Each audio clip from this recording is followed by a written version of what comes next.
Hi guys, welcome to my YouTube channel. My name is Chidera. If this is your first time here, you're welcome. If it's not, thank you for coming back.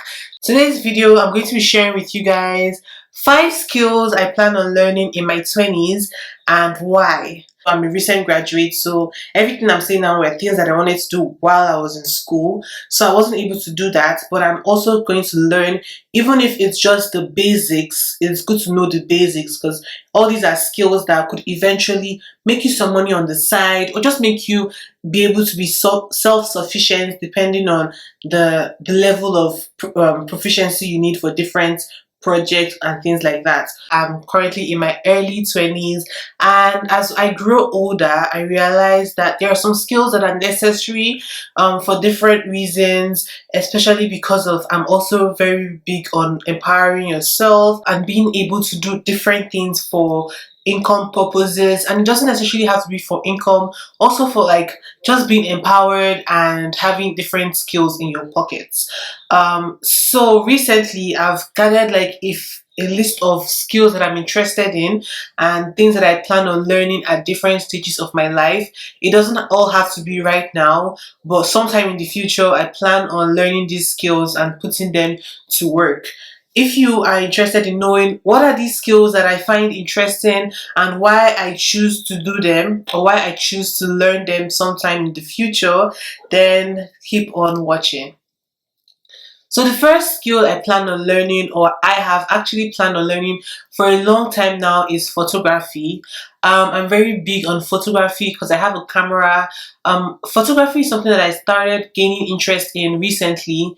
I think about 2020, 2021. So we're currently in 2022. So around 2021, I wanted to learn the skills that are involved in taking pictures, how to like take nice pictures, and I just found it fascinating, especially because at that time I was helping my sister out with her Instagram page because she used to be a fashion blogger. So I used to take a lot of her pictures. Sometimes I'll edit them, but for the most part my sister was the one editing her pictures because like I was going to school. I didn't have the time to do the picture taking and editing at the same time, but I also edit some of the pictures and also edit my own pictures as well. I found it interesting learning about my camera, learning about different camera specs there are through YouTube.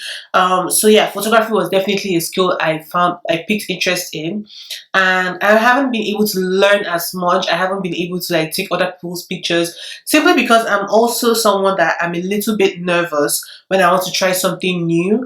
But in the future or even this year, who knows, I would be exploring my photography interest. I would be getting I'll be looking for softwares to edit my photos and yeah, things like that.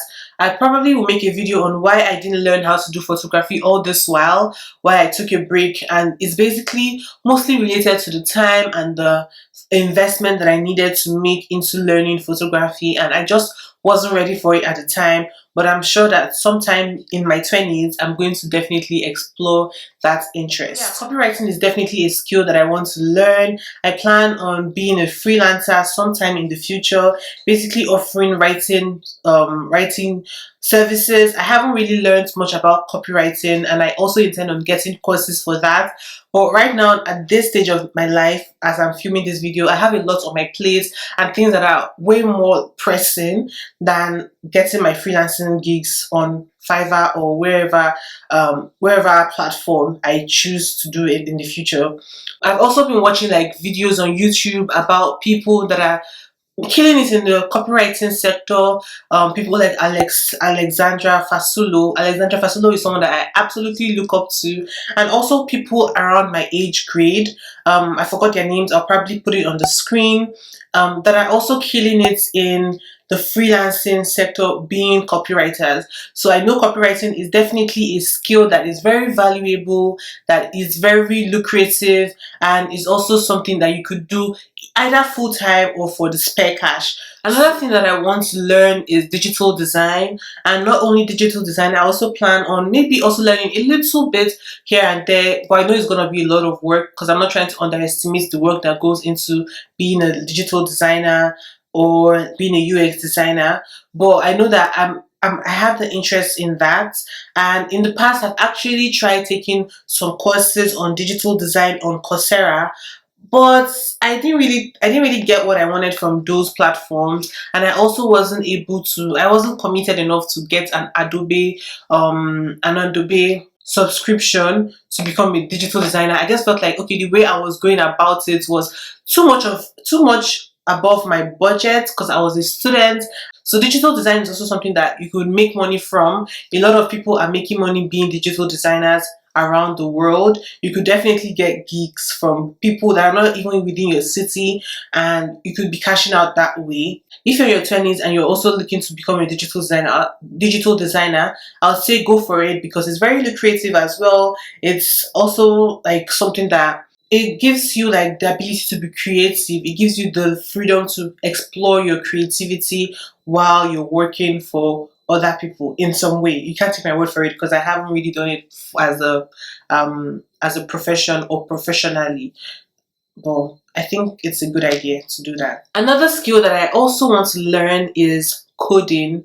Coding is something that I am very much aware it's not as easy. It requires a lot of practicing to stay on top of your game. According to what I've heard, you have to learn a lot. It's very study intensive. You have to be ready to do the work to learn different coding language. I don't know when I'm going to learn it, but it's definitely something that I understand the value it gives to you as an individual if you have that skill, and it provides value to people as well, because a lot of people want to build their websites, especially if you understand that if you want to start a small business, you can create a code for your own website.